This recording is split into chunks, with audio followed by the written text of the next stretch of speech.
तो आपके डर से जो दूसरे हैं वो लोग उम्मीदवारी नहीं मांगते। ये क्या दहशत का माहौल आप पैदा कर रहे? नहीं, ये तो बिल्कुल झूठ है।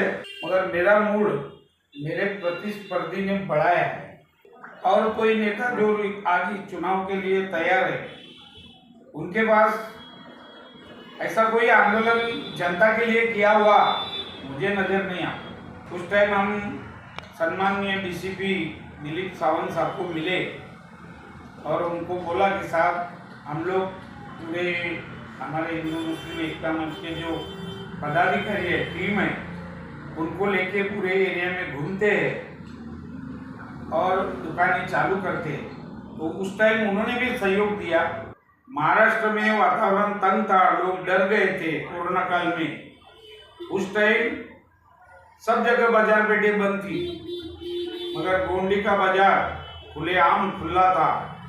मगर मेरी पार्टी का जहाँ वसूल आता है, जहाँ इज्जत का सवाल आता है, तो लड़का लड़के की जगह 16 तारीख को मैं लड़के से दिल से मोहब्बत करूंगा, मगर 16 तारीख तक बाप बेटे का बिल्कुल नहीं हो सकता है।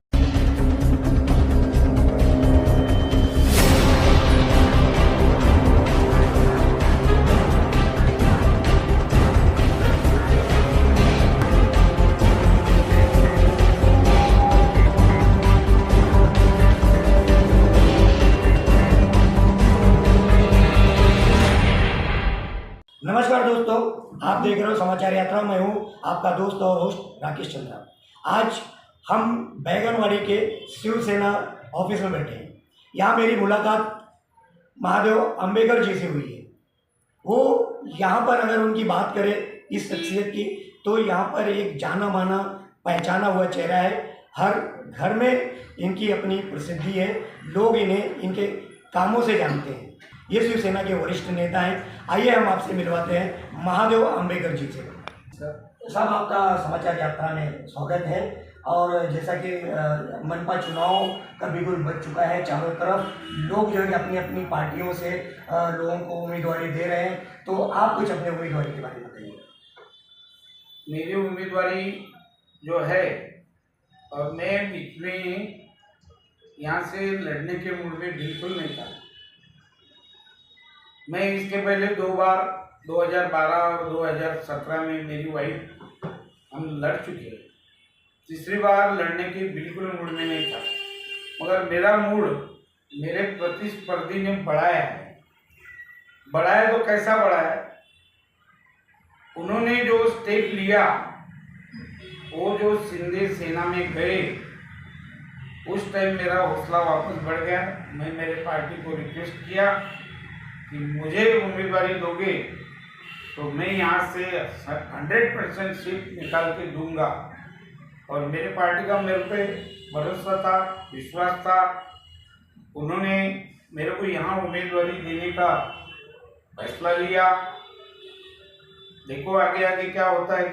तो सर, जैसा आपने बताया कि 137 से आपको उद्धव ठाकरे साहब की पार्टी से शिवसेना, जो मूल शिवसेना कही जाती है, तो उसके तरफ से आपकी उम्मीदवारी पक्की है। तो जब आप उनके बीच में जाओगे, इस बार माहौल बदला हुआ नजर आएगा, आप कैसे फेस करेंगे? यहाँ के भाई लोग जो है, मुस्लिम भाई, हमारे हिंदू भाई मुझ पर मोहब्बत करते हैं। मोहब्बत का मतलब ये है कि उन्होंने देखा है मेरे को नज़दीक से काम करते हुए, क्योंकि यहाँ पानी का मसला था। उस टाइम मैंने एक बड़ा आंदोलन किया था, रास्ता रोको। मेरे ऊपर आज भी केस है, दाखिल हुई है। और कोई नेता जो आज चुनाव के लिए तैयार है उनके पास ऐसा कोई आंदोलन जनता के लिए किया हुआ मुझे नजर नहीं आता। हाँ, जैसा कि यहाँ पर आपके बारे में बताया जाता है कि आपने हिंदू मुस्लिम एकता मंच का निर्माण किया था, लोगों के अंदर एक सद्भावना लाने के लिए, जबकि यहाँ पर बीच में बहुत सारे क्राइसिस मतलब हुए, तो आप उसका जो नेतृत्व कर रहे थे तब और अब के माहौल में क्या फर्क है? उस टाइम एरिया में वातावरण तंग था, पूरे दुकानें बंद थी। उस टाइम हम सम्माननीय डीसीपी दिलीप सावंत साहब को मिले और उनको बोला कि साहब हम लोग पूरे हमारे हिंदू मुस्लिम एकता मंच के जो पदाधिकारी है, टीम है, उनको लेके पूरे एरिया में घूमते हैं और दुकानें चालू करते हैं। तो उस टाइम उन्होंने भी सहयोग दिया और अपने एरिया में उन्होंने भी मीटिंगें ली और वो मीटिंग में लोगों का एक जो डर था वो डर निकालने का काम हमारा हिंदू मुस्लिम संगठन ने किया है और वो डर निकल गया। और उस दिन हम लोग सब रैली लेके पूरे दुकानें खुद खोले हैं और सबको दुकानें चालू करने के लिए बोला है। ऐसा मेरा हिंदू मुस्लिम एकता मंच के बैनर पे वो काम हुआ था। इसके बाद कोरोना काल मतलब आ गया। कोरोना काल में भी बहुत लोग यहाँ पर परेशान थे खाने के लिए या दूसरी दवाइयों के लिए, इलाज के लिए, तो आपने उसमें भी कुछ काम किया है? तो वो कोरोना काल का हिस्ट्री तो बहुत ही अच्छा हिस्ट्री है। जब पूरा मुंबई बंद था, महाराष्ट्र में वातावरण तंग था, लोग डर गए थे कोरोना काल में, उस टाइम सब जगह बाजार पेटे बंद थी, मगर गोंडी का बाजार खुलेआम खुला था। हमने भी सबको रिक्वेस्ट की थी, पुलिस स्टेशन को रिक्वेस्ट की थी कि यहाँ का माहौल डर से डरे नहीं, इसलिए उस टाइम पूरा इलाका चालू था। यहाँ लोग भाजी सब्जी जो भी कुछ लेने गए, बाहर से लोग आते थे और यहाँ सबने साथ भी दिया। हमारे मुस्लिम भाई भी उसमें साथ दिया, इधर कुछ भी गड़बड़ हुई नहीं और मौत तो मेरे हिसाब से कोरोना से इधर हुई ही नहीं। वातावरण अच्छा था। यहाँ पे कोरोना था नहीं? कोरोना तो पूरे देश में था, मगर गोंडी के लोगों के ऊपर कोरोना क्यों नहीं आया ये मैं भी नहीं बता सकता, मगर कोरोना यहाँ ऐसा महसूस नहीं हुआ। यहाँ तो लोग खुले घूमते थे और एक दूसरे से मिलते भी थे और बहुत सारी बातें भी मिलजुल के करते थे, तो मुझे लगता है कि शायद कोरोना यहाँ पे आने तो डर गया था। कोरोना के यहाँ अच्छे आने को डरते हैं। उसमें का एक उदाहरण बोलता हूँ। आज के तारीख में जो चुनाव लग गए हैं, ये 137 में महादेव अम्बेडकर के सिवा कोई लड़ ही नहीं सकता है, प्रतिस्पर्धी को फाइट दे ही नहीं सकता। नहीं तो यहाँ हमारे इसमें कंपटीशन लगता है चुनाव में, तो इसका मतलब समझ लो आप, जो यहाँ का पैदाशी है, जो यहाँ का रहवासी है, अब मैं 35 साल यहाँ रहता हूँ, मैंने हर सामने वाले की नस से वाकिफ, मतलब नस से वाकिफ हूँ। सर यहाँ पर जो है ना, कुछ लोग मुझे बता रहे थे कि जब आप शिवसेना की उम्मीदवारी मांगते हो तो आपके डर से जो दूसरे हैं वो लोग उम्मीदवारी नहीं मांगते। ये क्या दहशत का माहौल आप पैदा कर रहे? नहीं, ये तो बिल्कुल झूठ है, क्योंकि यहाँ दहशत भीषण कुछ नहीं। संगठन शिवसेना उद्धव जी चलाते हैं, ये किसी के कहने से नहीं चलती। टिकट भी फाइनल होता उद्धव जी के कहने से फाइनल होता है। यहाँ किसी की सिफारिश चलती नहीं, यहाँ किसी का जोर जबरदस्ती चलता नहीं, मगर लोग बोलते कि दादा तुम लड़ो। लोगों का मेरे साथ विश्वास था, उसके वजह से मैं अकेला उम्मीदवार हूँ इधर। मेरे इधर कोई मेरे को कंपटीशन नहीं है। नहीं तो और वार्डों में देखो 4 उम्मीदवार 5 उम्मीदवार बेचारे खर्चा कर रहे, फॉर्म भर रहे, मतलब, मगर हमारे इधर ऐसा कुछ हुआ नहीं। ये तो हमारे उद्धव जी की देन है। आज उनके भरोसे पे मैं वापस यहाँ लड़ रहा हूँ। आपके घर का सपोर्ट आपको कितना है? मेरा परिवार पूरा मेरे साथ है, मेरे दोनों लड़के दिल से मेरे साथ है। मसला यहाँ थोड़ा गड़बड़ ऐसा है कि यहाँ जो तीर कमान जिसने लाई है पहले, अब उसको क्या लगा, अब जो समाजवादी से बाहर गया उसको लगा समाजवादी को मैं थोड़ा डराऊं, लोगों को ये बताऊं, दिखाऊं कि अभी अम्बेडकर साहब का लड़का भी तीर कमान के साथ में है।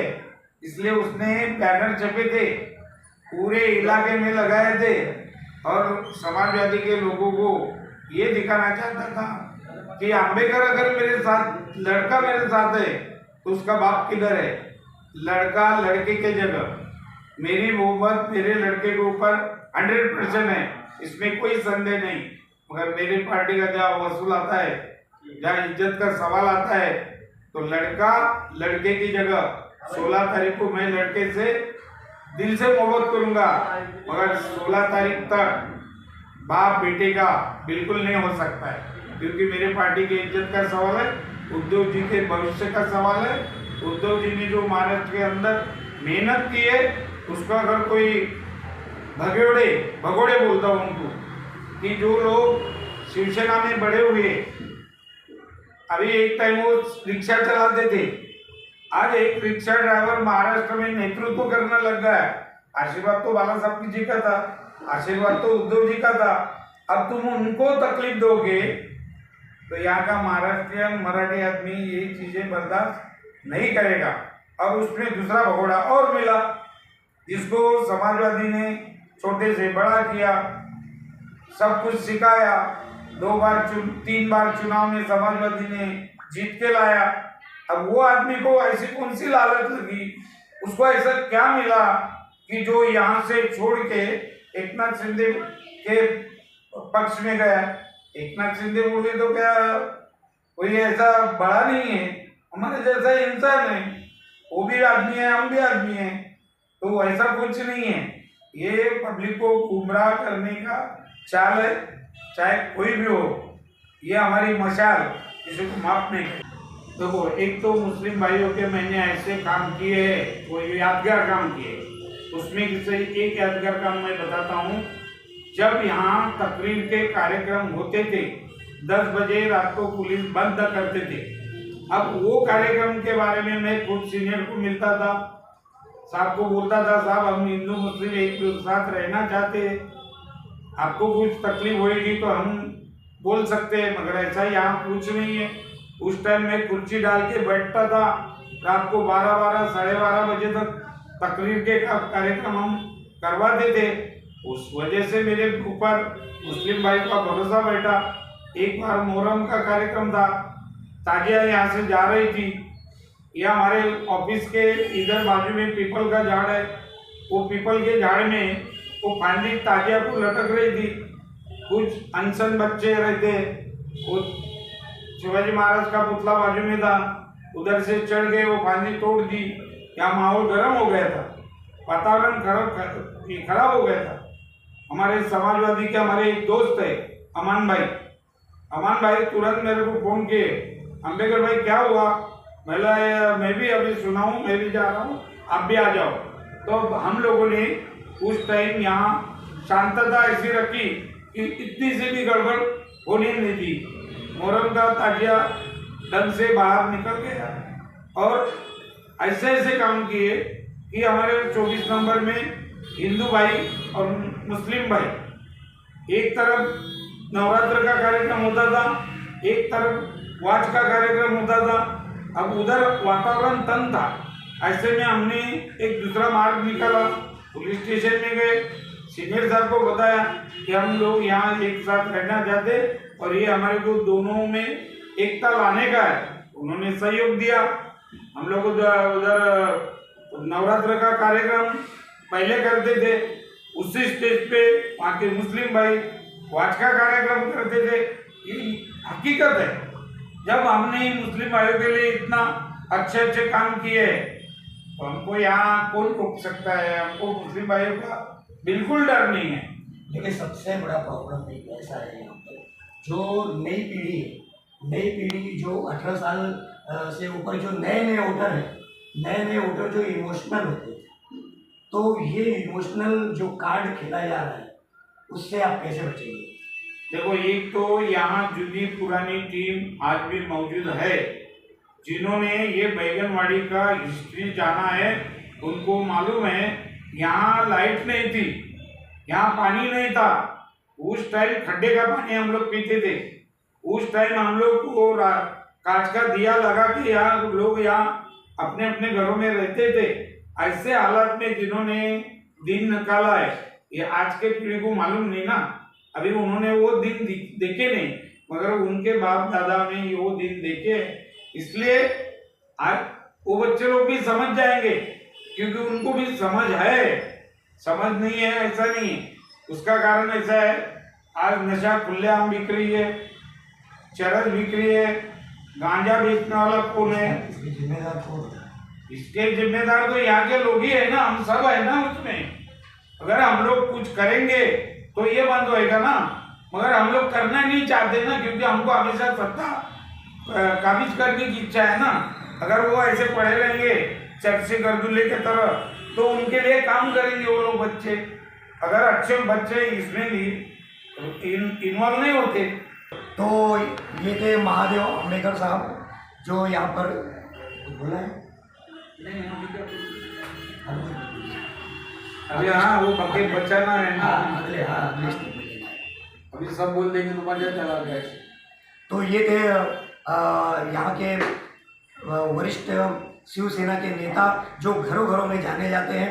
इन्होंने ये बताया है, जो 18 साल से ऊपर जो नए वोटर हुए हैं, जो इमोशनल है, उनके बारे में भी बताया है कि उनके जो घर के लोग हैं वो सब हमारे संपर्क में हैं। इन्होंने अपने विपक्षी लोगों के बारे में भी बताया कि वो सब जो है, जो भगोड़े हो चुके हैं, उनको पब्लिक और यहाँ के वोटर अच्छी तरीके से जानते हैं। उन्होंने हमें ये भी बताया है कि जब यहाँ पर कोरोना काल था, कोरोना काल में हमने लोगों की मदद की। जब यहाँ पर कुछ खुरापाती तत्व यहाँ पर जब लोगों को लड़ाना चाहते थे, तब हमने हिंदू मुस्लिम एकता मंच की तरफ से उनको जागृत करने का काम किया।